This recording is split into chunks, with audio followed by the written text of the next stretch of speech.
Akong pagtahod sa atong amahan sa kalag o kuraparuko nining atong hamili nga parokya o lungsod sa Katigbian, Father Alex Nalitan, mga igsuong kaparian sa Bikaryato sa Birhen del Carmen, mga bisita nga mga pare gikan sa nagalilan nga mga parokya sa atong diocese sa Tagbilaran, apil na mga kaparian nga SBD gipanguluhan ni Father Vic Oy, ang Vicar for the Religious, mga opisyalis sa atong lungsod, opisyalis sa atong parokya, mga kadakuan ug mga lumilihok sa atong simbahan, mga estudyante sa atong Immaculate Mary Academy, mga pilgrims, mga devotos, kitang tanan, religious sisters o kitang tanan nga nahimo nga tipiko kabahin ni mga kasaulugan niya sa pagpisidungog nato sa mahal nga Birhen Maria, nining iyang tinuig nga pangilin usa ka piyesta solemnidad o usa ka piyesta nga iglilihi alang kanato. Kaninyong tanan, maayong hapon o viva Birhen de la Inmaculada Concepcion. Atong hatagan sa masipang pasidungog o pakpak ang mahal nga inahan. Kahinumdum ko sa seminarista pa mi, ang among professor naghisgot kabahin niining pagtulunan sa doktrina o dogma sa Immaculate Conception. Unsa makuno nato kini pagsabot? Dihay iyang analogy nga gihatag, nagikan po ni sa usa ka bantugan nga theologo or theologian sa in English pa. Kini day ko nung pagluwas or pagsalbar nga gihimo sa Ginoo, duha day ko ni ka matang, duha ka klase. Primero, naay gitawag og preventive redemption. Naapoy gitawag og actual redemption. Nga unsa may kalainan aning duha pa der? Unsa man ang preventive o actual. Anay simple nga analogy nga maka-explain ni ini, di ba? Unsaon man nimo pagsalbar ang usa ka tawo pananglitan nga mahaw-as siya o di siya mahilunod sa tunaan o kabaw. Di ba? Duha man na ka klase. Pwede man nga ang tao padung na mahilunod diha sa lunangan o tunaan sa kabaw nga daghang limato, pwede man na imong pugngan, di ba? Labi nagwa sa kahibaw. Pwede man nag-imong ingnon nga adyaw dong diha, ari imong dahikon, imong birahon, aron di siya mahilunod sa lapok. Usa nakaklase sa pagsalbar. Mamahimo pod nga usa ka tawo nahilunod na sa lapok, nabulit, naglapok, patunga na, hugpaan, nagdaghang limatok, imong hawason. Imong hawason, imong ligoon, imong sabunan, imong pahumutan, imong awaswasan, aron mo balik ang yang naandan nga kaputli o kahumot. So makita nato ang duha ka klase sa pagpangluwas di ay.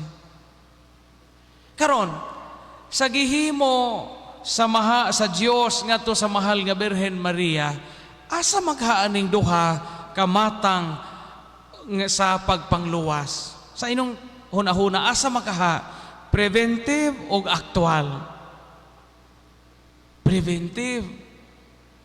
Mauni ang pagtulunan sa dogma sa Immaculada Concepcion. Di ba sa opening prayer nato, gilain ang daan. Giingon dito ganina. Gilain o gipinig ng daan ang Birhen nga di malunangan sa sala nga panulundon tungod sa mga hapahanungdan sa iyahang bugtong anak. Kita kay di man ta immaculately conceived. Kitang mga tao gawa sa Birhen. Kita nahugawan naman ta sa sala nga panulundon nga gitawag og original sin. Sa una natong mga ginikanan. Mga kinahanglan tang salbaron, kinahanglan tang luwason kay nahilunod naman ta sa tunaan, kay nakaambit man ta sa sala nga panulundon, nalapukan naman ta, nakalimatok naman ta, og nahugawan naman ta, og nabaho naman ta. So ang kaluwasan nga gitanyag nato sa Ginoo ang gitawag og actual redemption. Nakita ninyo ang kalainan? Nakita ninyo? Preventive ang gihimo sa Ginoo sa mahal nga birhen. Whereas ang ato, kita mga tao, kita karon dinhi og ang ato mga katigulangan, aktual. Nakasata sa nga panulundo, nakaambita sa atong pagbunyag, nasalbar kita og tungod ni anak gihimo ta nga mga anak nga sinagop sa Dios. Og gipakamatyan kita ni Kristo. Unsa man ang leksyon nga atong mapupo mga igsuon di asa nining pangilin og solemnidad sa Immaculada Concepcion. Primero, gipahinumduman kita nining maong pangilin sa pagpasidungog natin sa Birhen sa hagit natong tanan, paghawa sa atong kaugalingon gikan sa saha. Mo nang numero 1 nga leksyon nga ato nga pamalandungan. Musugotag sa dili ang sa apil sa usa ka kalibutan nga dili hingpit. Ang sala apil sa mga dagan sa kinabuhi sa tao. Bisan asa nabulitan o nalunangan kita sa saha. Pero maingon nga ang Birhen gipalingkawas sa Ginoo sa iyang sa nga panulundon og wa siya mahugawi niini. Maupo na ang atong hagit nga makalikay kita sa lain-laing matang sa sala diha sa atong pagpuyo adlaw o gabi. Daghan ang mga saha nga mutapot sa atong kinabuhi. Naay saha sa hunahuna, saha sa pulong, saha sa buhat, o saha sa way pagpakabana. Apil na nini ang mga bisyo nato. Kabantay mo di lalim ni magpuyo kinabuhi nga matarong. Kay naa kanunay ang kinabuhi nga naa ta kanunay gaungaw sa sala. Bisyo. Kada mga bisyo nato lisod kaayong tangtangon nga mo'y magnudnod nato sa pagpakasala. Kay numdum bitaw ko sa usa ka istorya, day usa ka laki nga palainom. Kusog mo inom, iyang pamahaw, tanduhay, iyang paniudto kulapo, na iyang panihapon, red horse. Di mo ka og luto. Kaya di man siya mabusog og luto, inom ramang iyang kalipay. Sus kahing aksyon naman siya gadag. Unsa hing aksyon na pagburot ang isang tijan, gapadoktor siya. Isang dok matay, di na pa ko gusto nga mamatay kay gwapa ra po ang asawa. Unya siksi pagkaadyo puwa pa sa gwait. Kinahanglan dok nga mabuhi pa ko. Ingon ang doktor, sama may ubang sakit nimo, gawas nga murag maglisod ka ginhawa, gawas nga hingdako imong tijan.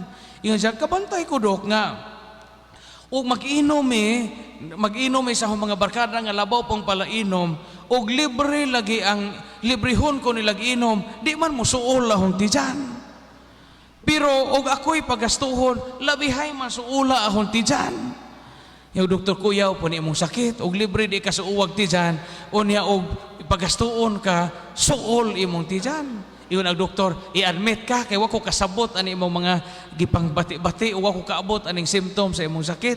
Nganong og libre di mo suol imong tijan, og ikaw pagastuon, suol ka so imong tijan, admit ka aron ma-ultrasound ka. Pagkahumag admit, pagkaugma ni resulta sa ultrasound. Sos na nadyo magdoktor, galingo-lingo ang doktor, di kikudyawan tong pasyente nga palainom.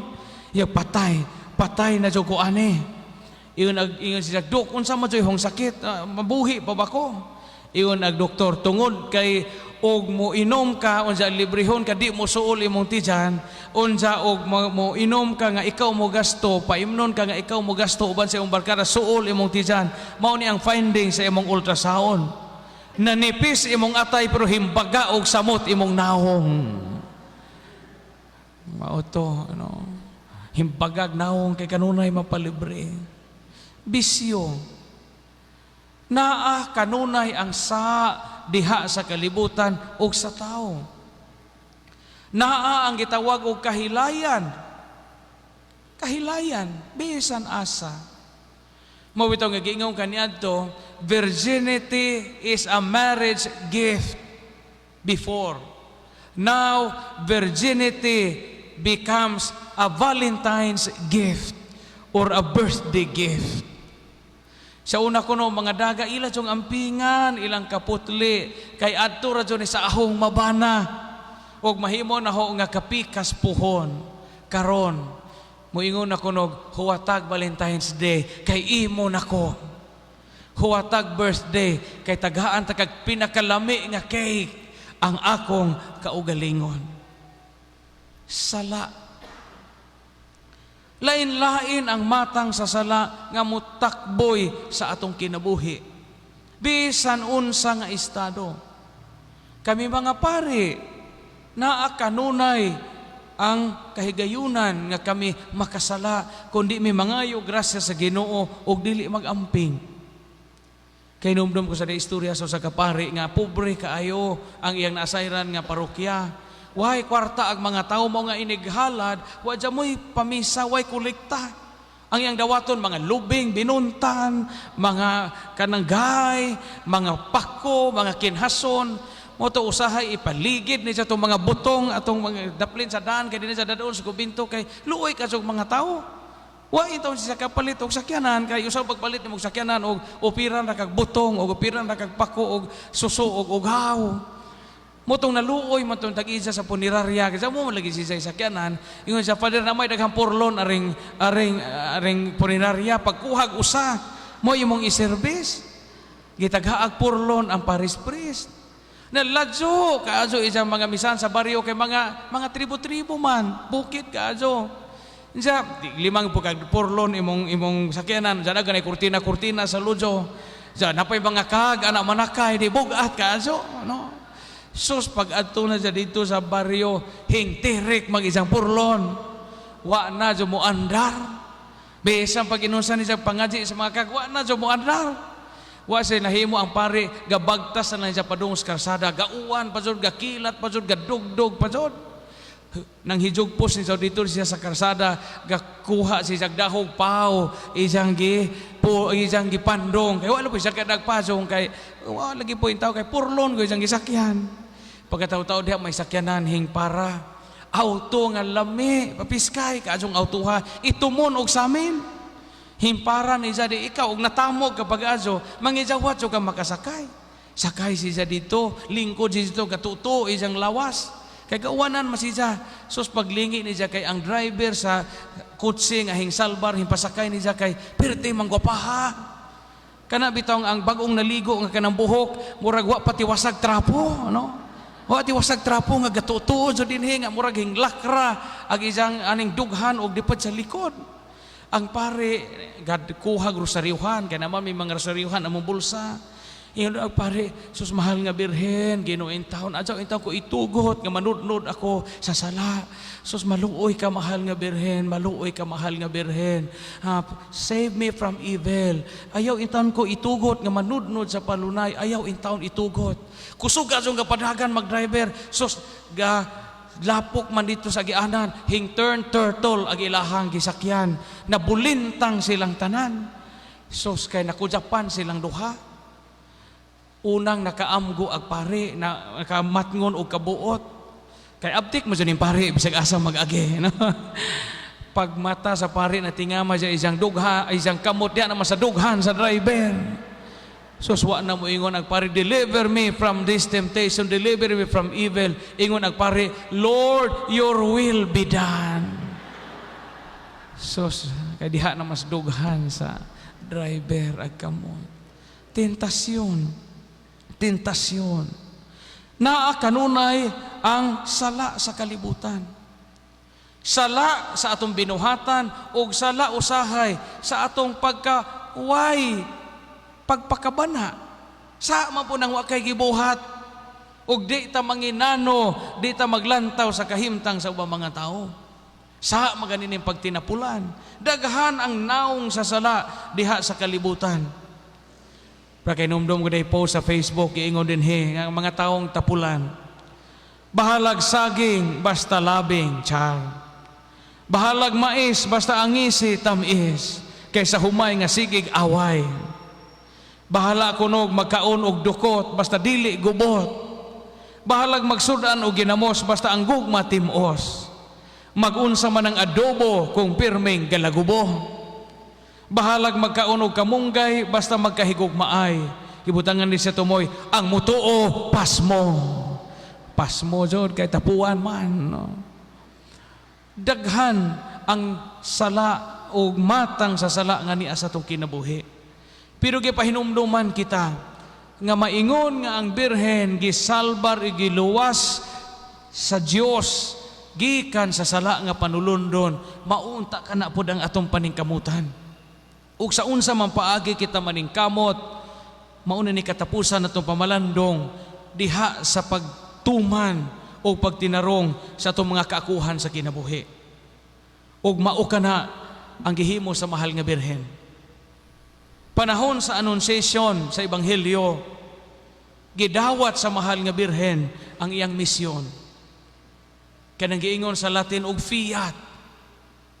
Sulugoon ako sa Ginoo, matuman diri kanako imong gipamulong, commitment.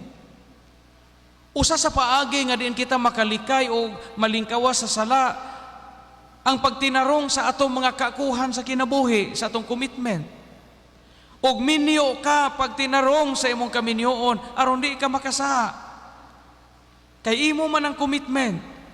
Og pare, kami nga mga pare, ang hangit na mo magtinarong mi sa among pagkapare, aron makalikay kami sa sala, og di maguba ang among pagkapare, og maunay commitment namo. Ang mga madre, ang ilang vows, poverty, chastity, and obedience, mauni ang ilang commitment sa Ginoo ug sa simbahan, og pinaagi niini, malikay sila sa kahigayunan sa pagpakasala, nga di maguba ang ilang bukasyon sa pagkamadre o pagkarelihiyoso. Kamo nga lay ministers, katekista, cluster leader, mga commitment ang atong gisudlan, mga kaakuhan, o gitawag kita diha sa pagpadayon nga malahutayon sa atong mga commitment o kaakuhan. Matod pa kining magnaasa nangalagad sa military, sa pulis, lain-lain din ang slogan sigon sa ilang commitment. Kay og ari ka sa Air Force, Philippine Air Force, ang ila kunong motto or slogan, no guts, no glory. Kuyaw, no? Ug ari po ka sa Marines, no retreat, no surrender. Ug ari kuno po ka sa Army, no pain, no gain. Ug ari po ka sa Police, to serve and to protect.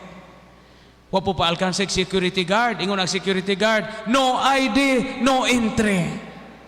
Ingon pag barangay tanod, labaw na pod may agtanod, why kape, why duty. Commitment sa kinabuhi. Maingon nga ang mahal nga Birhen, mituman sa iyang kakuhan sa Dios o sa iyahang anak.